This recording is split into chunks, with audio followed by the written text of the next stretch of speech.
Former Breakers star Corey Webster is known for his action on the court, but today he appeared in a court of law charged with pulling a man's beard and being involved in a bar fight. Webster denied the assault charges when he appeared at the North Shore District Court today.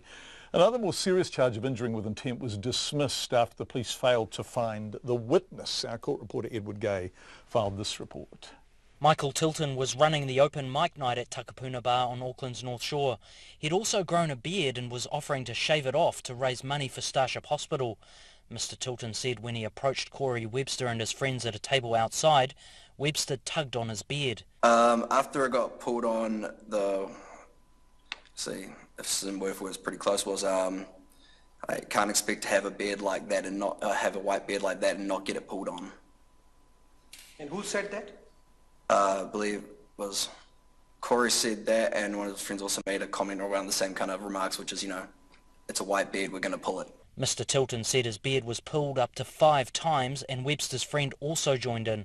He said at one point Webster used so much force that he was forced to go down on one knee. Mr Tilton was asked what it felt like. It was fairly embarrassing, humiliating and painful physically. So, trying to explain a good deed we're doing for kids and having people completely mock you and then rip your beard out. Mr Tilton said he also pulled on Webster's goatee beard. He said later he ran his fingers through his own beard and a large amount of hair came out in his hands. The next day, bar staff found more hair. And like I said, there's a lot more that isn't in the photo. I turned up to the bar the next day and their words were, we thought a dog or something was sleeping outside. We kept finding hair everywhere. Under cross-examination, Webster's lawyer Fletcher Pilditch asked if his client had also talked about doing charity work for Starship, but Mr Tilton denied that. The evidence of Mr Webster is going to be that after this beard pulling, which he thought was a bit of a joke between you, you gave each other a high five and you went off. Why would I give someone a high five after pulling on my beard like that? Mr Pilditch told Mr Tilton that evidence will be backed up by Webster's friend and his partner. I say that is biased and unreal.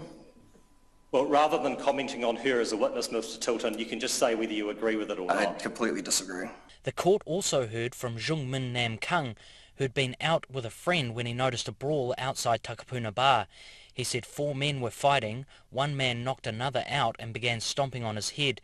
He saw another man who had a bar stool. As soon as I saw him pick it up and he was aiming towards the spectators, the bar manager and the victim that got knocked out, first instinct was to try and put the stool down. Mr Nam Kung said the man taunted him, asking for a fight before he was put in a chokehold. The guy with the red hat, he put me down on the ground at the same time as the other guy, and then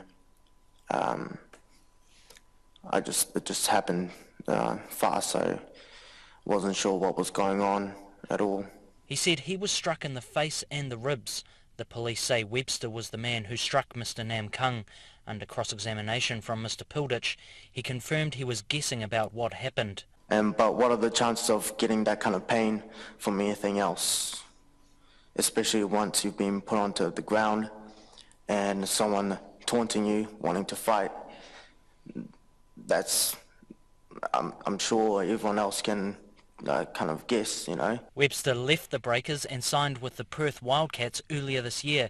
He's set to fly to Dallas to trial for the Mavericks in the NBA Summer League. Another man, Tane Houston, pleaded guilty to an assault charge and behaving in an offensive manner. He'll seek a discharge without conviction and has apologised to the complainant. Mo te hōtaka o te ahi ko Edward Gay ahau.